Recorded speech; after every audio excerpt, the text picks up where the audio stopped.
गुरुजी हम सुबह बहुत लेट उठ पाते हैं। सवेरे लेट उठते हो? हाँ। सोते कितने बजे हो? 11 बज जाए 12 बज जाए। तो क्या करते हो 12 बजे तक? बेटी खिलाते हैं अपनी। कितने बच्चे हैं तुम्हारे? एक ही है। अच्छा, तुम खवाते हो, तुम्हारी पत्नी? अरे मेरे कहने मतलब है वो रोती है तो खिलाते हैं। अच्छा, तुम खिलाते हो। अच्छा। एक हिस्टोरिकल फैक्ट मैं आपसे पूछा, क्योंकि बार बार आप कह रहे हैं कि भगवान राम के नाम पर सत्ता में आते हैं।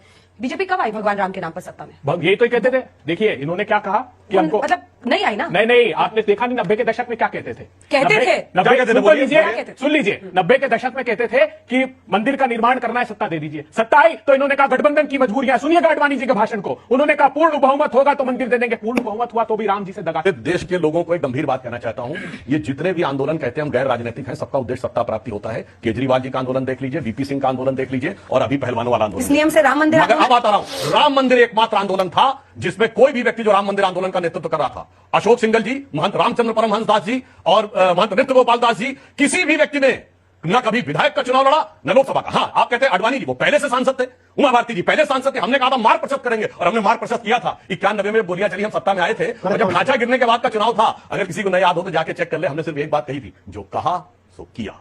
जो कहा सो किया। हमने कहा राम मंदिर बनाएंगे तो राम मंदिर बना के दिखाया, क्योंकि हम जानते क्या कहते थे। सुनिए कि जन जन के मन में राम रमे और प्राण प्राण में सीता है, हर हृदय की धड़कन रामायण पग पग पर बनी पुनीता है। यदि राम नहीं है श्वासों में तो प्राणों का घट रीता है। इसलिए नरनाहर श्री पुरुषोत्तम का हम मंदिर भव्य बनाएंगे, सौगंध राम की खाते हैं, हम मंदिर वहीं बनाएंगे और बना के दिखाया। आपकी मूछें बढ़िया है। आपने वो डायलॉग सुना होगा कि मूछे हो तो नथुलाल जैसी हो वरना ना हो। तो जहाँ हम चंडीगढ़ में एरिया में रहते हैं वहाँ कहते हैं मूछे हो तो अभिषेक जैसी हो वरना ना हो। है? हाँ। तो आपका नाम अभिषेक है? अभिषेक है। तो आपकी मूछें बड़ी जबरदस्त है। धन्यवाद, आपने तारीफ कर दी, धन्य होगी। कितने साल की मूछें हैं? मैं तो अभी उम्र तो मेरी 25 साल है। अच्छा, तो मूछों का हैप्पी बर्थडे टू यू कब आता है? मेरी तेल से नहीं होती, देसी घी लगाओ डेली, देसी घी से ग्रो होती है मूछों की। हाँ जी। तो आप रोज देसी घी पिलाते हो मूछों को?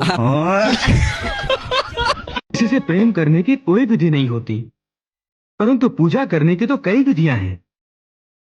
आपके भक्त इन्हीं विधियों के अनुसार आपकी पूजा और भक्ति करते हैं।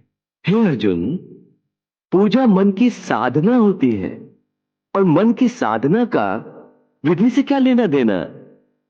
ये विधियां तो बनाने वालों ने बना दी हैं। मैं उन विधियों द्वारा पूजा करने वालों की पूजा भी स्वीकार कर लेता हूं, परंतु मैं ये नहीं देखता कि मेरा भक्त विधि अनुसार पूजा कर रहा है या नहीं। केवल पूजा करने वाले की भावना देखता हूं, उसके मन में मेरे प्रति प्रेम और भक्ति भाव है या नहीं, ये देखता हूं। जिस पूजा में विधि ही विधि हो और प्रेम तथा भक्ति ना हो, उस पूजा द्वारा कोई भी मुझे प्राप्त नहीं कर सकता।